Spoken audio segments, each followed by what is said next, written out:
Hi, folks. Steve Urban here, founder and CEO at recruiting and consulting firm Riderflex. If you think today's tip or guest interview can help someone you know, please share this with them.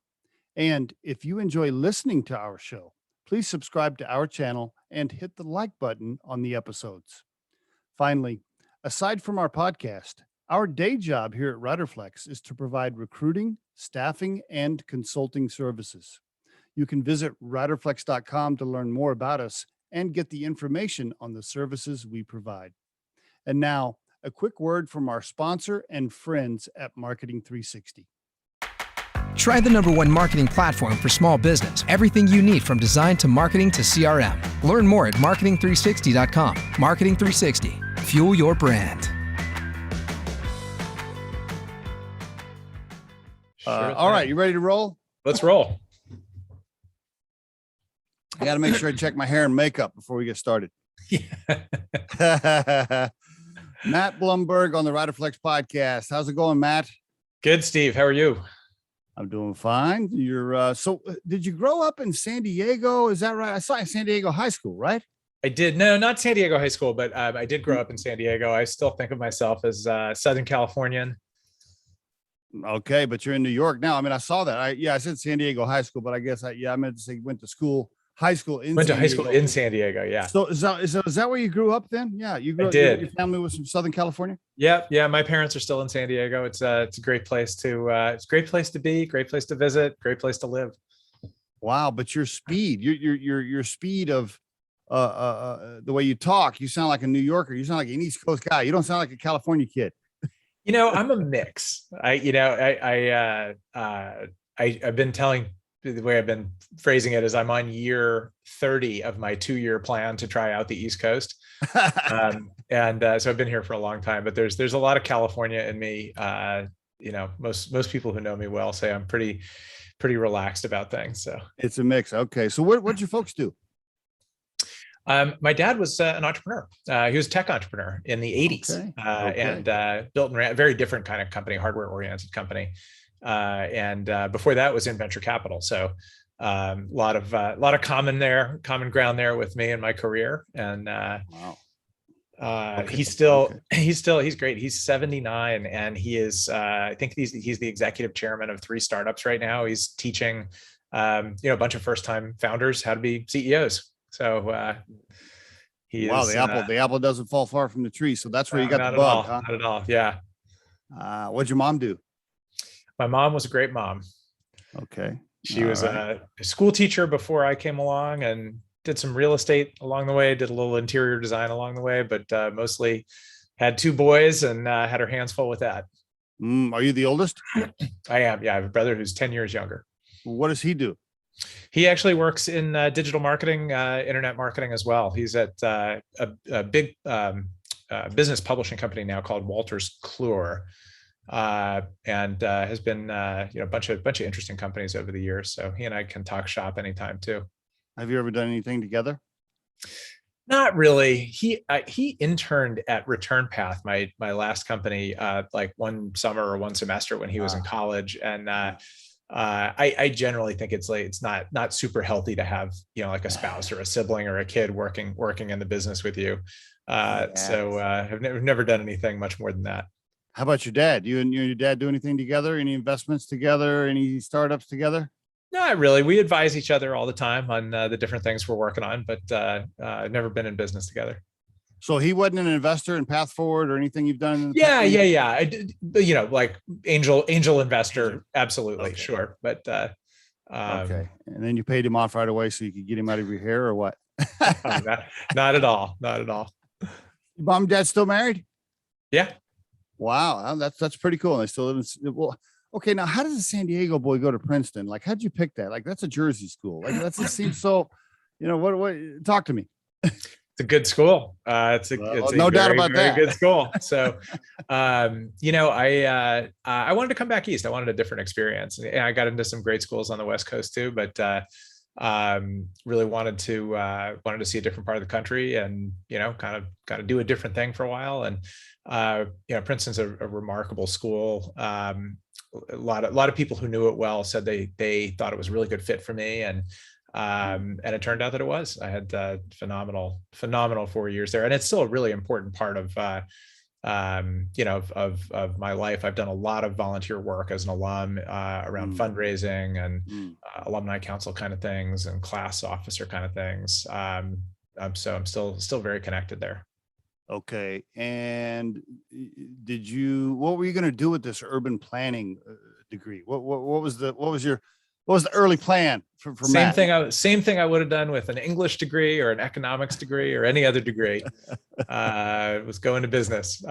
It's liberal arts education is about learning something that you love and learning how to think and learning how to write, and more than anything else. So I loved urban planning. It was an interesting mix of civil engineering and public policy. And civil engineering was and architecture were things I was thinking about majoring in. I love the concept of building things, right, and being creative, and that obviously is a lot like entrepreneurship. And I've always been kind of a politics junkie, so that was an interesting way to combine those into a major.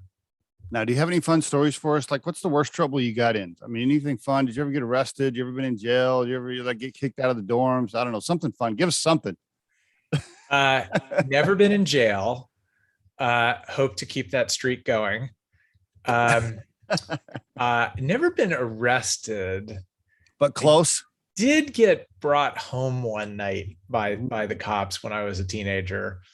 That was not a high point. Waking up the parents at 2 a.m. To have a conversation with an officer in the front hallway. But nothing too serious. I think in retrospect, that was principally to scare me. And it worked. Did you have to have a job while you were at Princeton? Did you work a little bit part-time? Or was just heads down school most of the time? It was a lot of school and a lot of, kind of extracurriculars at school. I had a job at least one semester. I had a student job running the mailroom for my dorm. Okay. But otherwise it was a lot of schoolwork, some extracurriculars, and a lot of fun. So was it co-ed, or was it guys and girls separate? No, Princeton went co-ed in like 1970 or something. Oh, it did. Okay. Yeah. All right. Well, I was going to ask if you were sneaking girls in the dorm and stuff like that, but all right, are you married? Kids? How about what's the family life like? I am. I'm married to an absolutely spectacular woman whose name is 𝐂𝐸. And she and I actually sort of worked together at a couple different companies, which is how we met and got to know each other. Okay. She's now an executive coach, a CEO coach, basically. And well, that works well. It works exceptionally well. She's never been my coach, which is probably not a great idea. But she's your coach. She's your coach. She just she is official. She is my coach. It's just not exactly so. But it is actually great to be able to have have a partner that you can talk shop with in both directions, and she's fantastic. And then we have. Oh, sorry, go ahead. Yeah, no, I was just going to say, does she run her business through a separate LLC or runs through Bolster? I don't know if she's found a client yet through Bolster. She is in Bolster. I see. As is my dad, actually. But she is, she has a handful of clients, and she like all kind of independent contractors, she finds clients in lots of different ways. So. Okay, cool. You were going to say something about your kids, I think. Well, I was going to say, yeah, we have 3 terrific kids who are 12, 13, and 14. Ooh, okay. It's going to be busy and exciting around your house the next few years. Yeah, it has been for the last 12 years. And they're fantastic. They're going into 7th, 9th, and 10th grades. And we have a lot of fun with them, and a lot of fun together as a family. And they're turning into great humans. Any knocks at the door? Any late knocks at the door yet? No one has come home in handcuffs yet. So and also hoping to keep that streak alive. Is the 10th grader driving? No, not yet. No, she's still 14, almost 15. So I'll probably this next year we'll start to teach her how to drive. Okay, very good. Sounds like a wonderful family. I see all the photos back there. So you're obviously very proud of your family, the family man. Absolutely. That's all you're officing out of your house today, I'm assuming? Yeah, this is, we started Bolster in April of 2020. So we've never had an office. So Gotcha. I have literally been sitting in this chair with a couple of small exceptions for 16 months building a startup. How about that? Okay, I love that. We're going to get into that a little bit, but before we go there, let's talk about your early career. I want to, before we get into Bolster, walk me through. You come out of college. Do you know what you want? I guess you knew you wanted to be an entrepreneur because that bug was in there, right, from your dad. But Yeah. Walk me through some of your early career a little bit. Yeah, I wanted to shoot for that, but I didn't want to start with that. And the conventional wisdom at the time was, unless you're Bill Gates, you don't start a business out of the dorm room, right? You learn how to, you learn something, you learn how to be in business first, and then you find your way to that later. Now I think that's gone. I think there are plenty of dorm room startups and graduates who start companies. But I worked in management consulting at a firm for many years was known as Mercer Management Consulting. It's now called Oliver Wyman. It was merged with a whole bunch of firms after I left. Okay. So it's sort of a very good management consulting firm, probably call it a second tier firm, right under the McKinsey and BCG and Bain, but pretty close to them in terms of the kind of work. And I always say it's the kind of job where I probably should have paid them for the job. It was nothing but learning for the couple of years I was there. You get exposure to a bunch of different industries, a bunch of different business problems. You learn how to create presentations, you learn how to speak, you learn how to do a whole bunch of quantitative analytics. It was just a great sort of almost like business 101 type of job. Gotcha. And then what? Then you got bored, or what happened? Yeah, well then, that was not, I was not going to be a partner at that firm. That was a good sort of couple year job. At the time I was thinking, oh, I'll do that and then go to business school. And then I got recruited by a venture capital firm to join them as an associate, kind of a junior level associate. The firm was General Atlantic Partners, which has gone on now to be one of the largest private equity investors in the world. But at the time, it was sort of a classic down the middle venture capital firm that was doing software investments. And this is 1994 that I joined them. While I was there was when sort of the commercial internet came into being. I was fortunate enough to see that a little bit from the investor side. The company did investments in two companies that are still around, Priceline and E-Trade, while I was there. And I got some opportunity to work on some diligence around those and, sort of try to get my head around what the internet was. And after a couple of years there, I moved on. I decided I wanted to transition into an operating role. Being on the venture capital side, I spent a lot of time seeing CEOs in action and meeting some CEOs. And I just kept coming away from those meetings thinking like, all right, I'd rather be that guy than the associate at a VC. The partner that I worked for at General Atlantic introduced me to a bunch of CEOs. Some were in the GA portfolio and some were not. And the only job you're sort of qualified to do if you've been a management consultant or an investor is like special projects guy. So, so I got hired by the CEO of this company called Moviefone, which you may remember. I do. Sort of back in the day, Moviefone was an interactive telephone company before the internet, before the commercial internet came into being. That's right. And I joined them after they were already, many years up and running, and the company had actually just gone public. And I joined as the CEO special projects guy, and ended up being there for 5 years and really helped the company start their internet presence, and was in charge of that for the company on the senior team there through the company's sort of growth and then sale of the business to AOL, which again, if you wind the clock back to 1999, AOL was the the company in the space. Did you score on equity? Did you have equity? Did you score on that deal personally, or I no? did okay. Yeah, I mean, I wasn't a founder, but they treated me very well, and made some money off that, and had just had a great experience. I mean, I sort of woke up one day when I was 25 years old, or 24 maybe even, and I was running like a top 50 web property. And I'm not even sure at the time I knew what that meant, or what that was going to be, because the internet was so early. And Right. but it was just a great experience of building a business from scratch, just doing it inside of another company with, you know, the pluses and the minuses that come with that. Yeah. So AOL purchases movie phone, and then what? You exit. You take a little package, or what happens? Yep, I left shortly after the acquisition. AOL was very insistent that everybody sign a very stringent 3-year non-compete in order to Wow. in order to stay at the company. I had no intent of competing with Moviephone if I left, but the non-compete basically precluded you from working in the internet. Wow. Okay. I probably would have stayed for a year or two just to have that experience and see what bigger company environment was like, and you know, transition the product that I was running into a bigger company. But I wasn't going to sign that that non-compete. So I said, okay, this is the time. I'll go. This is the time for me to go start something. Okay. And that was the moment where you're like, okay, I want to start my own thing. All right. Sounds good. Very good. And you had a little cash because you made a little money there. So it was a good timing. Yeah.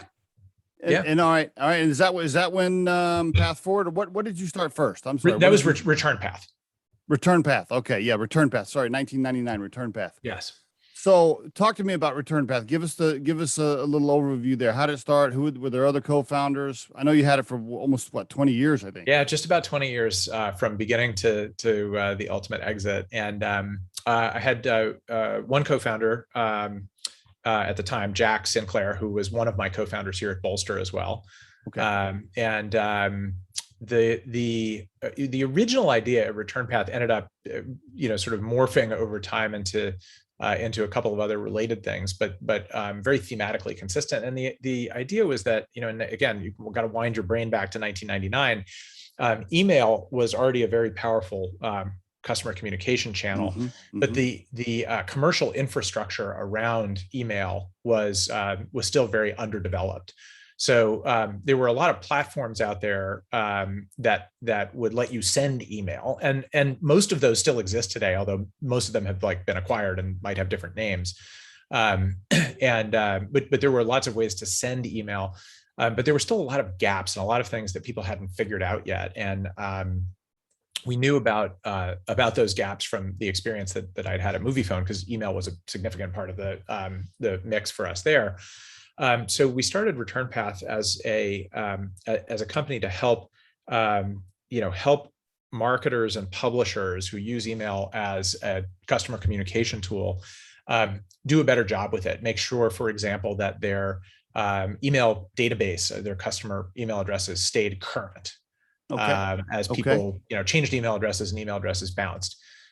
We help them monitor their emails. So you send out a bunch of emails and you don't necessarily know what happens to them. You only know a tiny bit about what happens. Like, the 1% of people that click, and the 1% of people that bounce, but you don't necessarily know who opens it and where does it get filtered or blocked. And so we had an analytics package around that.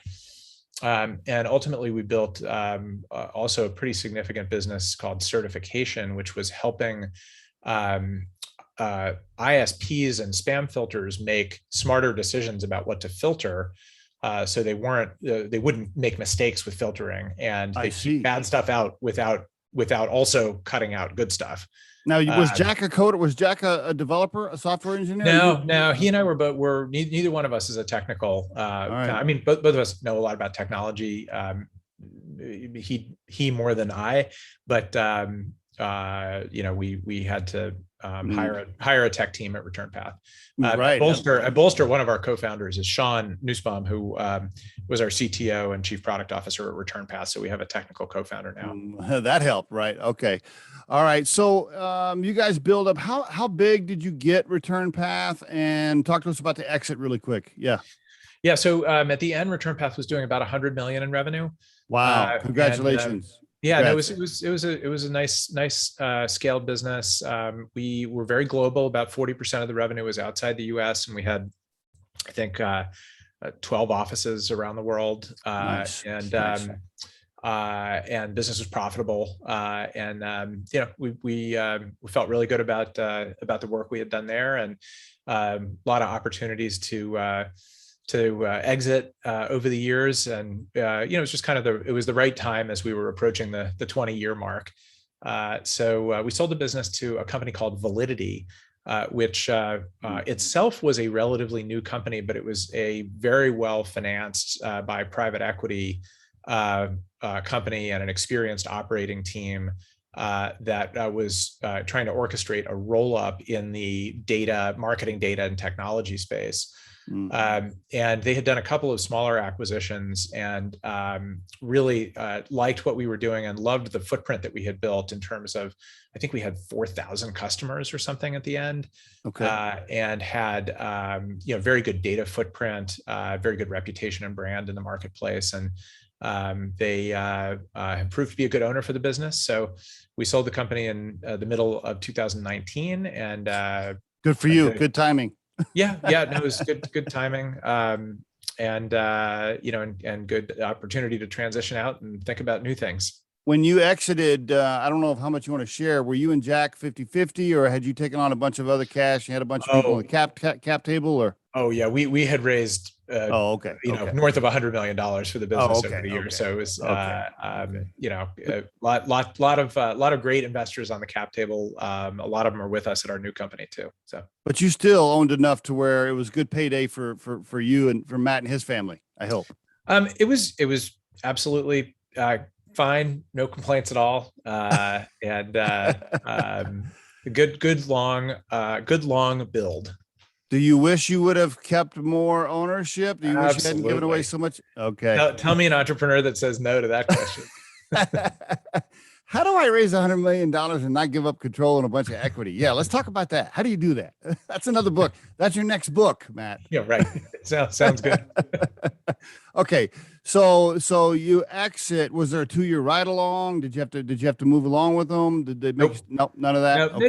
They had a full management team, really experienced CEO named Mark Briggs, who developed a really good relationship with over the course of the transaction. And he was a fully staffed team looking to do a roll up, and he kept a few people from our senior leadership team, but they didn't need all of us. And quite honestly, after 20 years of doing the same job, even though it grew and changed a bit over the years, it was time to go do something else. Did you take some time off? Did you go on vacation? Did you travel around the world, or did you immediately did you immediately contact everybody you loved the best at Return Path and said, hey, come on, let's go start something else? Yeah, I took a little bit of time off, but not very much. And in retrospect, probably not as much as I should have. And Bolster has 8 co-founders, all from the senior team at Return Path. From the senior team. Now, they didn't have any kind of restrictions on you. They didn't have any kind of like They weren't. None of us were still there. We had this particular group had all left. I see. Okay. All right. We very much wanted to continue working together, and spend a little time trying to think about what we wanted to start and various things like that. And eight. So how many co-founders are there in Bolster? There are eight of us. And I'm guessing there's even more than that actually work for the company that came from Return Path in total. How many people? We do have some other colleagues that came from Return Path. I don't actually know the exact number. The company is 23, 24 people, and it's probably 15 or 16. Half. Yeah, probably something like that. Maybe a little more. I mean, that speaks volumes. If we can just take a little pause right there. I mean, hey, you had a company for 20 years. You grew it to $100 million. You had a successful exit. That is a Super Bowl moment for you. Obviously, that is a major victory for you. But the fact that you had that many people that enjoyed working with you to come and start something else, that speaks volumes, I think, to your people skills, your leadership, your ability to maintain relationships. I mean, that is also, I think, a huge win. I know it's not a money win. It's not a financial win, but man, just to have that many people say, yes, Matt, we want to continue and let's do something else together. That's huge. Congratulations on that. Well, thanks. I mean, the big win in my mind is that I get to work with them. Right. And, it was one of the things that I was really wrestling with as I was thinking about what to do next after Return Path, that, part of me wanted to go, try running a bigger company and sort of get hired in to run a bigger company. Really? Okay. And, ultimately I decided that the most important thing to me about what I did next was working with the people that I wanted to work with. That's cool. And very good. And there's, I think, nothing more important in life. So, So what'd you do? Would you like meet at a Buffalo Wild Wings and have some beers and draw it up on a napkin, or what'd you do? Talk to me. um, not quite, although I think there were some wings involved at some point. There were definitely some cocktails involved at some point. You know, we were thinking about lots of different things that we could do, and different people on the team were doing some different kind of consulting things on the side. Actually, a lot of us were doing some interim or fractional executive work, which ended up being related to what we did at Bolster. Yeah, we had a couple of offsites, one that was, in my backyard, and one at Jack's place, and really spent some time, thinking about different problems we wanted to solve, different spaces we wanted to be in. And there were a couple of things that really got us excited, as kind of themes. One was doing something in and around the startup ecosystem. Okay. All of us had the experience not only of being startup executives, but of mentoring first-time and younger startup executives, and really enjoyed that work and felt like there was a lot of opportunity to do things to help make startups work better. We also had, as a team, and kind of culturally at Return Path, a huge amount of energy and excitement around anything to do with people and culture and values, and scaling people, scaling organizations, and really kind of perfecting the craft of leadership development. So we had a few different business plans that all touched on different aspects of those things. Okay. And they all sort of came together in this this great meeting. So we had 3 different business plans, and we were trying to sort of figure out, okay, are we going to do one of them? Are we going to try to do 2 of them? Or can we put some of them together? And I called my friend Scott Dorsey, who had been the CEO of a company in the email space called 𝐁𝐥𝐿, probably the most successful company in the email space, that got acquired by Salesforce and is now the Salesforce Marketing Cloud. So Scott and I went back, 20 years of knowing each other pretty well. Our companies had done a lot of business together. He had moved on after he left Salesforce and started a firm called 𝐂𝐴, which is a really interesting company that is both a B2B SaaS venture studio. So they create B2B SaaS companies, and a seed and early stage investment fund for B2B SaaS companies. Okay. So he is super focused with his team on the B2B SaaS space, where they have a ton of experience. So I called him up and I said, hey, Scott, my team and I have a few ideas that we've been working on, and I'd love to share them with you. And maybe one of them is interesting for 𝐂𝐴 to adopt and work with us on, or maybe not, but I would just love to get your feedback on them. So we had this meeting on Zoom, and this is now, I don't know, February of 2020. So I decided not to go to Indianapolis, but not because we were in lockdown mode. It was just easier to do it on Zoom. Yeah.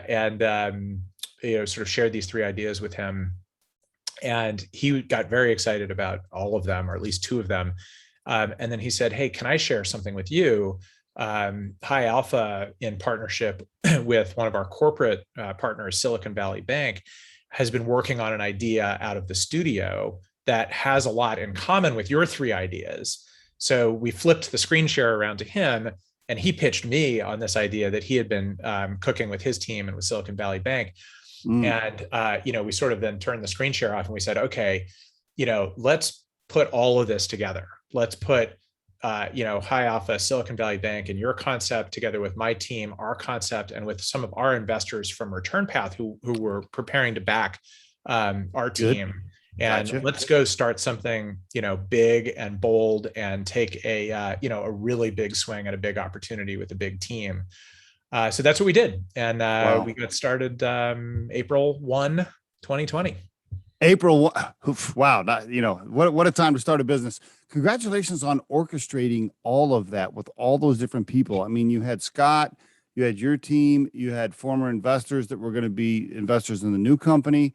That takes a lot of dancing around and a lot of moving pieces there. I can only imagine what that was like to put together. You're having lots of conversations. You're trying to get everybody to play in the sandbox together. Great job. I mean, congrats. Yeah. Okay. How'd you come up with Bolster, by the way? Why Bolster? The name? Yeah.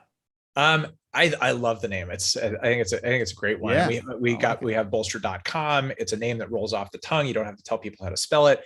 Yeah. It is what we are doing. We help startups bolster their teams. And we did a lot of ideation around it and worked with the branding team at High Alpha. It's one of the things they help their companies do. And had lots of different words and word combinations that we were playing around with. And one of our co-founders, Ken Takahashi, suggested Bolster. I forget what led him to that, but the minute he suggested it, all 8 of us were like, that's it. Let's go. It was available on GoDaddy. Like the URL was available. We had to buy it, but there were a bunch of the ancillaries that were available, and then we made a deal to buy .com. It wasn't in use, so it wasn't that expensive. But okay, all right. Now's a good time. Now's a good time probably to give us the 3-minute elevator pitch for bolster.com, Bolster, bolster.com, spelled just like it sounds. Bolster. For the listeners. So, go for it. Bolster. Right, give us the elevator pitch. So Bolster is a marketplace. It's an online marketplace where we connect CEOs of startups and scale-ups and venture-backed companies of any size with experienced C-level, VP and up level executive talent to help them scale their leadership teams, scale themselves as leaders, and scale their boards in a different way. Mm-hmm. So as a founder or CEO, you can come into the marketplace and look for executives to join your board, to be a coach or a mentor for you or for someone on your team, or to join you as an on-demand or freelance executive. So you might need an interim CXO for something. You might need a fractional or part-time CXO for something. Maybe you really need a CFO, but you only need one day a week, or you can only afford one a couple days a month. And that's a good way to find that kind of person.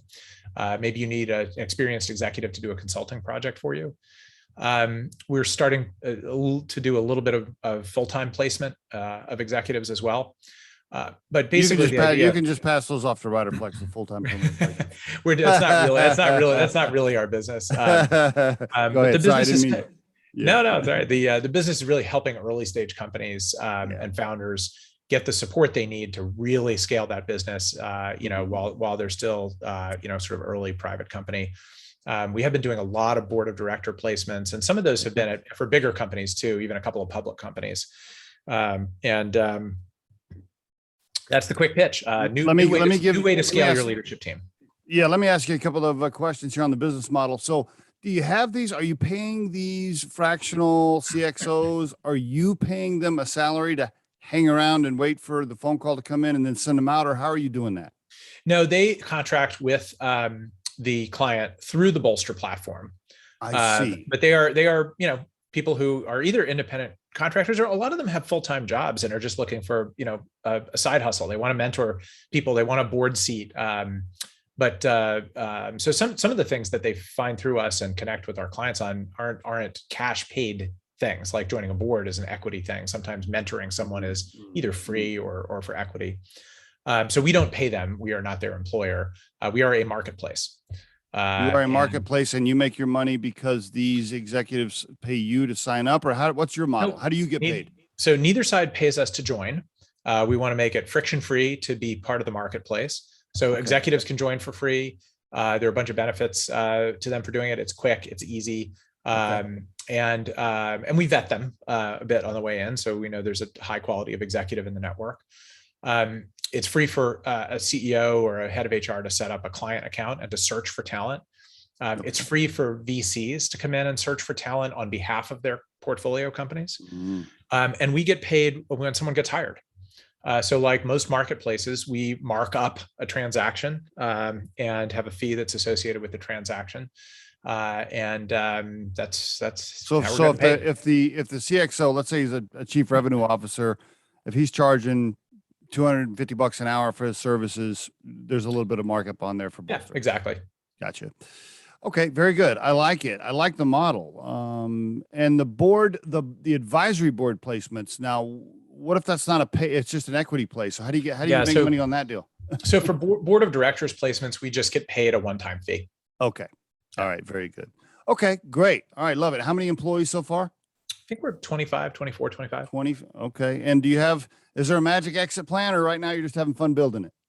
I am never a believer in having an exit plan. I think you put your head down, you build a great business, you make your customers love you, you solve a problem they have, and good things happen to you on the other side of that.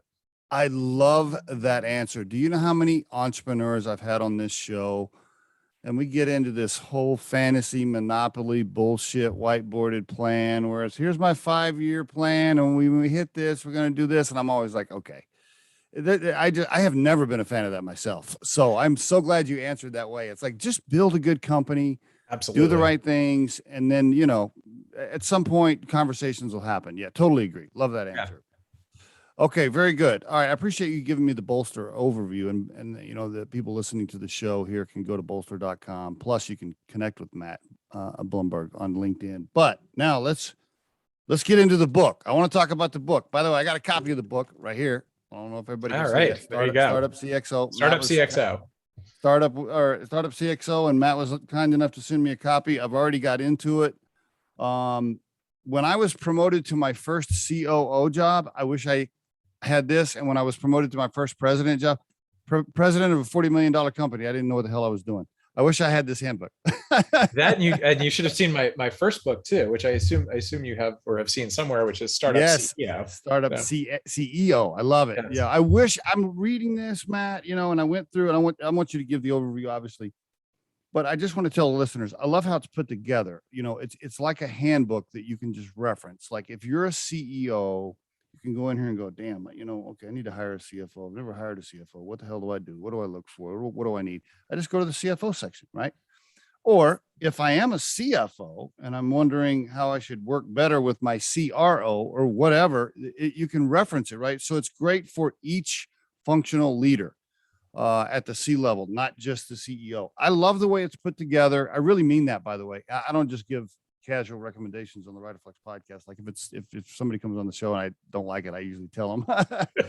So I really like it. I love the way it's put together. I like your little summaries at the end of each section. It is a very good handbook. And I mean that to the listeners. When I was first promoted to my first president role of a $40 million company in 2008, when the company was in a free fall and I had to find $1 million in cash in about 30 days or we were going to miss payroll. I remember coming home to my wife saying, I have no idea what the fuck I'm doing. I mean, I can't, I don't even know why I even got this job. So anyway, the handbook I love the way it's put together, but go ahead. I want you to give your overview and talk about it. Go for it. Yeah, well, so the story actually starts with the first book, Startup CEO, and also a handbook for CEO. It is a book that there's this great quote from Toni Morrison, who said something to the effect of, if there's a book you want to read and you can't find it, you should write it. I actually think the quote is, you must write it. And that was what Startup CEO was. I really wished someone had handed me an instruction manual of how to be a CEO. And that's what Startup CEO was intended to be, right? 65 chapters of reference, how to do this, how to do that. And when I finished Startup CEO, I had the idea for Startup CXO, but then it took 7 years to actually get to it. And the idea was, hey, I did this for CEOs. It'd be great to do it for everybody on an executive team. Put it all in one book and have multiple audiences for multiple purposes. So I'm not going to get into that because you actually articulated that perfectly as you were talking about the book. But the Startup CXO was conceived by me, but written by a whole bunch of people. So I wrote pieces of it, but each section was written by a practitioner of that function, someone who worked on the team, the leadership team at Return Path, and many of them are co-founders of Bolster as well. Although all of them have 20+ year careers of leading their function at multiple companies, not just together at Return Path or at Bolster. So it's a product we're really, really proud of, and the reason we decided to do it, and we actually spent a lot of time the first 3 months of Bolster doing the book. I see. Even the people who were return path people, but not working at Bolster. I kind of roped them into doing it at the same time. It's very, very closely connected to the work that we're doing at Bolster. Obviously, we place CXOs, right? And we talk about ourselves as being a great resource for leadership teams as they think about scaling. So it is, sort of deeply connected to the work that we're doing at Bolster, and we're very excited about it. So you were working on it at Bolster. Can I ask you this? A little question here is this ran through Bolster? Are the profits from this running through? Is this a separate entity? This Bolster owns this book. Okay, great. Got it. All right. Got it. Okay. We're very, very cognizant of intellectual property and work for hire. And this is property of Bolster. Okay. I love it. By the way, the listeners can find it on Amazon and everywhere else you can buy a book, basically. Yep. Okay, I'm staring at it on Amazon right now, by the way. It's already got like a 4.5, almost 5-star rating, almost a 5-star perfect rating. Somebody didn't give you a 5-star. Jesus. I just hate that. It's not going to be for everyone, but it is a good resource. And we're very excited about it. And I'll tell you, one of the things we're one of the use cases that you didn't mention that we're also really proud of. We think it's great for CEOs. We think it's great for a CXO. But hopefully it helps people earlier in their careers. If they think they want to lead the function that they're in, think about how to career path themselves over time. So, if you're a marketing coordinator and you're working on, SEO, or you're, a field marketing person doing events, and you think you want to be a CMO in 5 or 10 years, the CMO section should give you a roadmap. I love that. I'm glad you brought that up. Unless you work for a Fortune 500 company, and even in that case, it's not every time, but unless you work for Fortune 500, if you're working in a small to medium-sized company and you're promoted to the C-level, I can almost guarantee you that you didn't have a checklist. There was no training program. There was no training checklist. Nobody told you how the job's supposed to go. Perfect book for any of those people listening to the show. And just like you said, even at the VP level, when you're getting ready to get promoted or you're trying to get promoted. Yeah, I love it. Congratulations on launching it. When did it launch, by the way? Beginning of June. Beginning of June. Okay. Now, do you already have another book planned? Yes, there's one more that we're working on that will probably come out in early 2022. Maybe we'll sneak it into the end of this year. So it's a book called Startup Boards. So if you think about sort of our construct at Bolster, CEO, CXO, and board, those are the 3 books. So it sort of fits well with everything. One of my good friends and longtime investors and board members is a guy named Brad Feld from Foundry Group out there in Colorado. And Brad wrote a book called Startup Boards 6 or 7 years ago with another venture capitalist named Mahendra Ramsangani from the Bay Area. And I had a lot of contributions to that book, like a lot of text boxes and sidebars and things, but I was not an author of it. I raised the idea with the 2 of them about doing a second edition of the book with all 3 of us as co-authors and really freshening it up. I had written a lot more content about boards since then, because board searches is something we do a lot of at Bolster. We did this huge diversity study to benchmark private board diversity and compensation and things like that. So we have a lot of fresh content, fresh data to put into the mix. So the 3 of us are co-authors of that. And that's going to be a really good product as well. And that'll come out end of the year, beginning of next year. How are you finding, you got 3 teenagers at home, plus you're running a company and you're writing books. I mean, do you ever take any time off? I got wonderful people working with me on everything. So it's not a nothing is a one-man show. Do you have any hobbies on the side? You probably don't have time. Do you do anything like besides work? What do you do? I spend a lot of time with my kids. I coach my son's travel baseball team and actually run our town's travel baseball program. What? I do a lot of exercise. I try to play golf once in a while. Wow. Try to play guitar once in a while. So. What? Are you ever sitting on the couch still for 5 minutes? That's a subject of a lot of conversation in this house. I do sometimes, but probably not quite enough. My wife says that to me. She'll be like, "Will you just sit down?" I'm like, I can't really. I don't. Before you go, really, Matt, if you don't mind, we got a couple of minutes left here. Before you go, I want to ask you, switching gears just for a minute, some sensitive topics. I want to see what you're comfortable commenting on. I want to ask you about a couple of things really quick, because I think, and here's the reason, I think a lot of CEOs are faced with these things that I want to ask you, kind of hot topics right now. A lot of CEOs trying to make decisions, a lot of CXO teams trying to make the right decisions here. Let's talk about this one.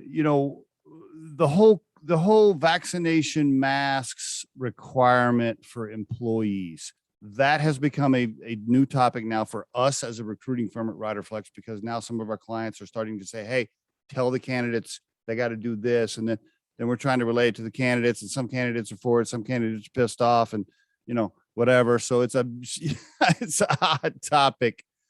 What advice would you give a CEO right now trying to deal with decisions around employees as it relates to vaccinations and masks? Any comments from you? First of all, it's unfortunate that public health has become politicized.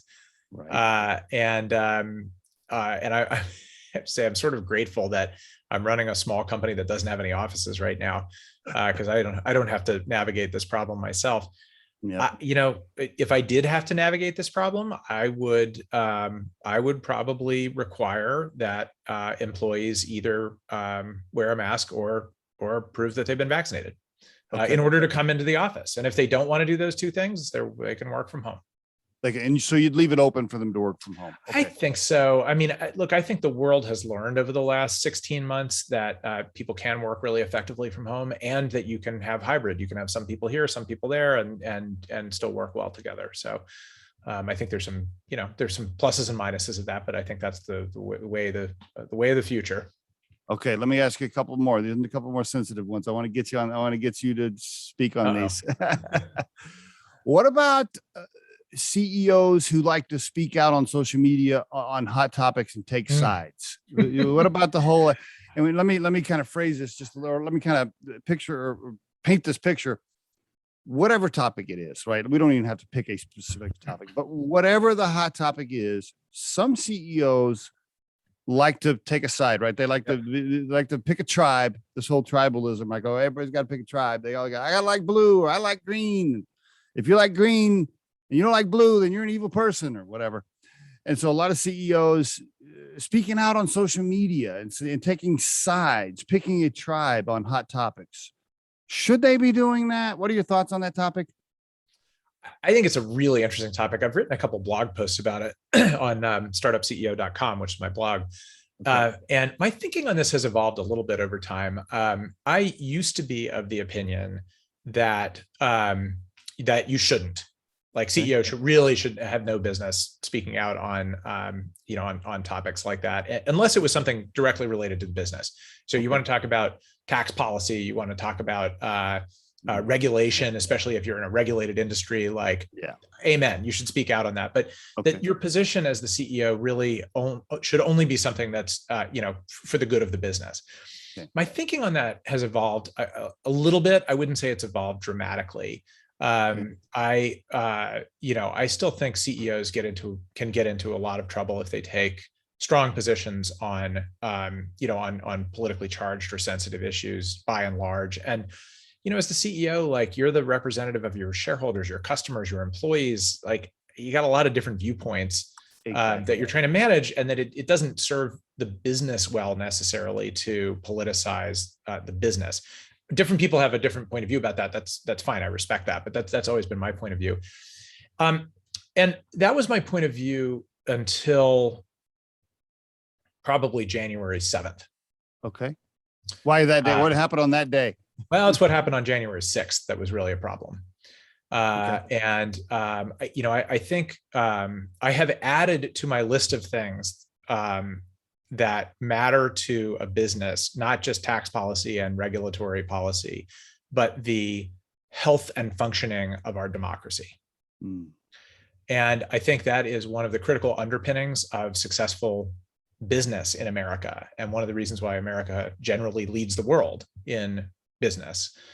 And the attacks on democracy, whether it's what actually happened on January 6th, whether it's the nonsense about the election being rigged, or whether it's some, I won't say all, but some of the legislation floating around all of these states that starts driving toward partisan administration of elections.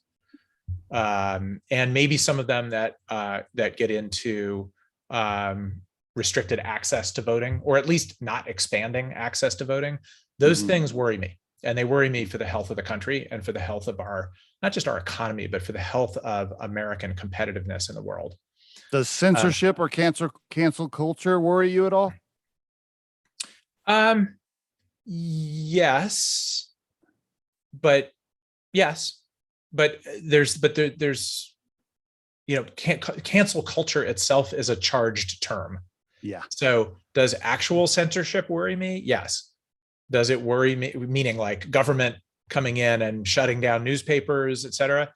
Yes. Does it worry me that some publisher decided not to publish Josh Hawley's book? Not at all. Okay. Gotcha. All right. That's a for-profit company. They're welcome to make decisions about who they do business with and why.